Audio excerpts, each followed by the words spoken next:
से ही इस शादी के खिलाफ थी। लेकिन जैसे ही उन्हें ये पता चला कि दूसरे जंगल के टपोरे पंछी कालू कौवे को मार रहे हैं, तभी मीनू मौसी ने उन सारे पंछियों का अकेले ही सामना किया। मीनू मौसी ने उन सबको जंगल से खदेड़ दिया। मौसी की वजह से कालू कौवे की जान बच गई। आपका बहुत बहुत शुक्रिया मौसी। अगर आप आज यहाँ नहीं होती तो ये पंछी मुझे मार मार कर मेरी जान ही ले लेते। अरे ऐसे कैसे जान ले लेते? उन्हें पता नहीं अभी मीनू मौसी जिंदा है। मेरे रहते इस जंगल के किसी भी पंछी को बाहर के जंगल के पंछी हाथ भी नहीं लगा सकते। मौसी ने कालू का बहुत अच्छे से ख्याल रखा। अब कालू कौवा धीरे धीरे ठीक होने लगा। कुछ दिन ऐसे ही गुजर गए और इधर गोरी के पेट में दर्द होने लगा। गोरी ने ये बात माँ को बताई। माँ, मेरे पेट में बहुत दर्द हो रहा है। रुको, मैं डॉक्टर को बुला कर लाती हूँ। डॉक्टर ने गोरी की जांच की। अरे गोरी की माँ, ये तो बहुत खुशी की बात है। अब आप दादी बनने वाली हो। आपके घर एक नन्हा मेहमान आने वाला है। गोरी की माँ ने डॉक्टर के सामने कुछ नहीं कहा, लेकिन वो जैसे ही चले गए तो उसने गोरी को डांट लगाई। अरे मूर्ख लड़की, ये तूने क्या कर दिया? अगर तुझे पता था तेरा पति कुछ काम नहीं करता तो तूने ये बच्चा अपने पेट में क्यों रखा?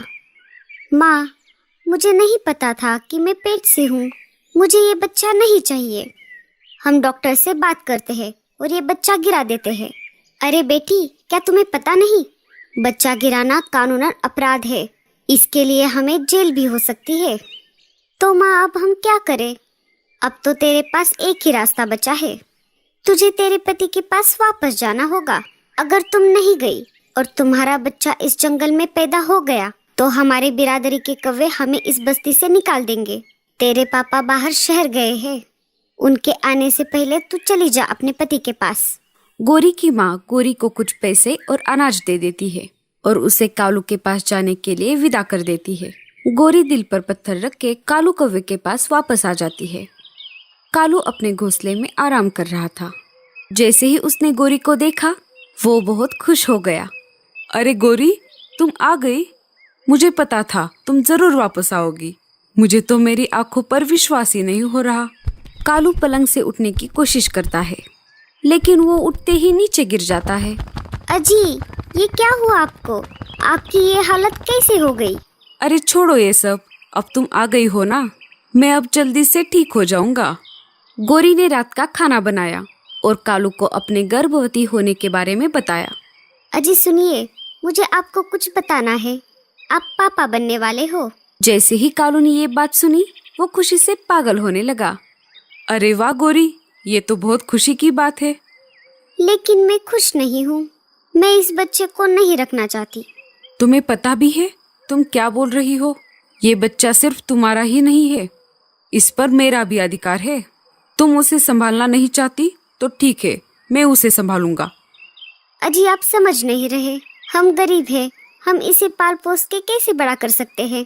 इसके लिए हमें अनाज और पैसे की जरूरत होगी। आप कुछ भी कहो, लेकिन मैं ये बच्चा नहीं रखना चाहती। एक काम कीजिए, मैं जैसे ही अंडा दे दूंगी, आप इस अंडे को कहीं पर छोड़ आइए। आगे जो होगा देखा जाएगा। गोरी की जिद के आगे कालू कौवे की एक न चली। कुछ दिन ऐसे ही गुजर गए और एक दिन गोरी ने एक प्यारा सा अंडा दे दिया। उसी दिन टूनी चिड़िया ने भी एक अंडा दिया था। सुनिए जी, मैंने अंडा दे दिया है। आप अभी के अभी जाइए और ये अंडा कहीं पर छोड़ दीजिए। तभी तेज बारिश शुरू हो गई। अरे भगवान, अभी तो बारिश भी शुरू हुई है। मैं बाद में जाता हूँ। नहीं नहीं, यही सही समय है। चलो अभी जाओ। कालू ने ना चाहते हुए भी उस अंडे को उठाया और चल पड़ा बारिश में।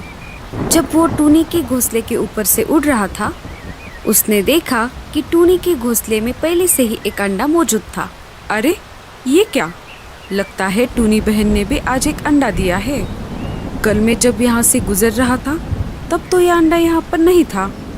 तभी कालू कौवे के दिमाग में एक आइडिया आ जाता है।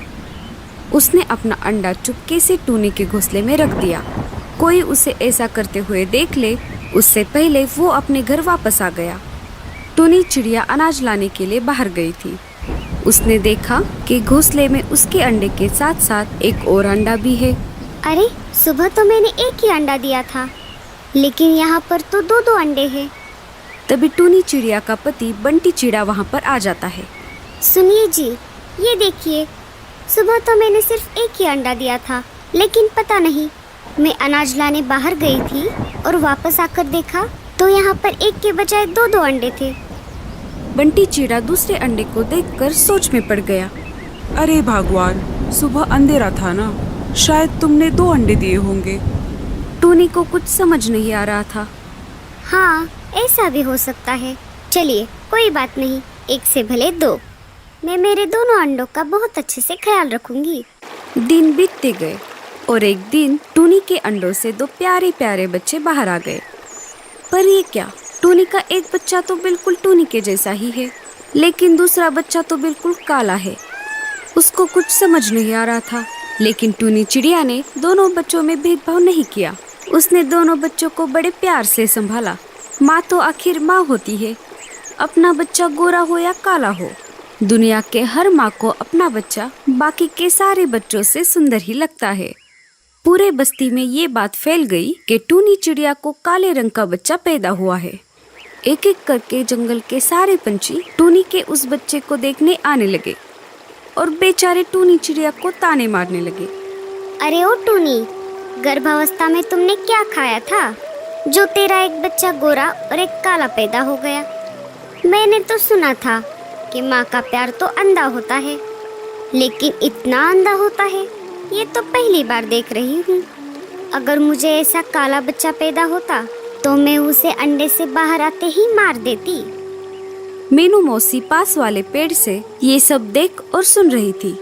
मीनू मौसी को टूनी चिड़िया पर दया आ गई और वो टूनी चिड़िया के घोंसले के पास आ गई। मीनू मौसी ने सारे पंछियों को डांट लगाई। क्या तुम सब पागल हो गए हो? बेचारी टूनी चिड़िया का एक बच्चा काला हुआ तो क्या हुआ? क्या उसे जीने का कोई अधिकार नहीं है? आप सब नहीं जानती कि एक माँ होना कितना सुखद अनुभव होता है। और तुम रानो चिड़िया, तुम्हें तो कोई बच्चा भी नहीं है, फिर भी तुम टूनी को बोल रही हो। तुम सब अभी के अभी यहाँ से चली जाओ, वरना मुझसे बुरा कोई नहीं होगा।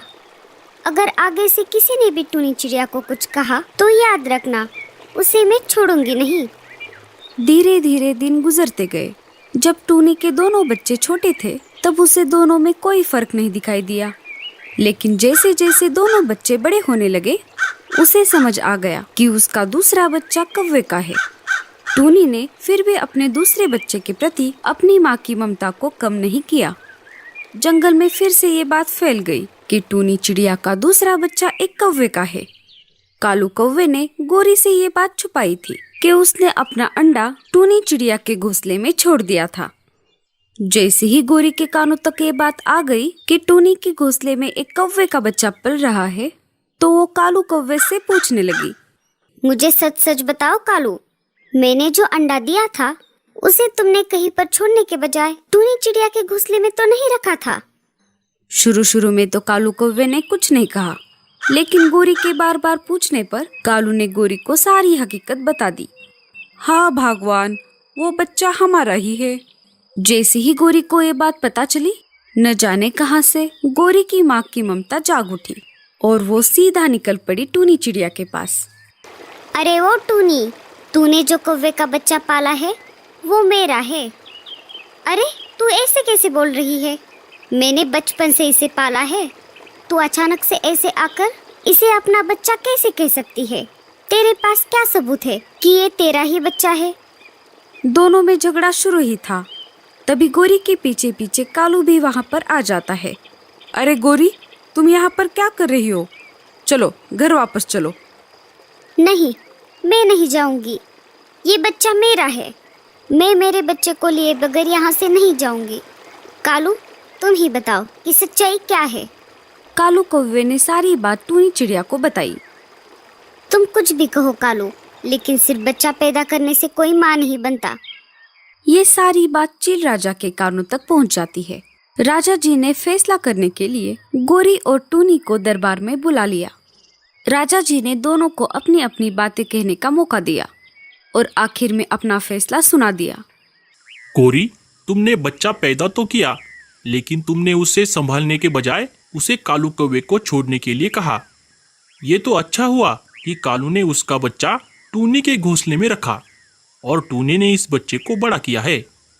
मैं आखिर में बस यही कहना चाहता हूँ कि सिर्फ बच्चा पैदा करने से कोई माँ नहीं बनती।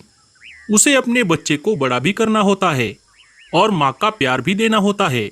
ये सब टूनी ने किया है, इसीलिए अब इस बच्चे पर टूनी का पूरा अधिकार है। सारे पंछियों ने इस फैसले को सही समझा। राजा जी ने गोरी को बच्चे को ना संभालने के जुर्म में सजा भी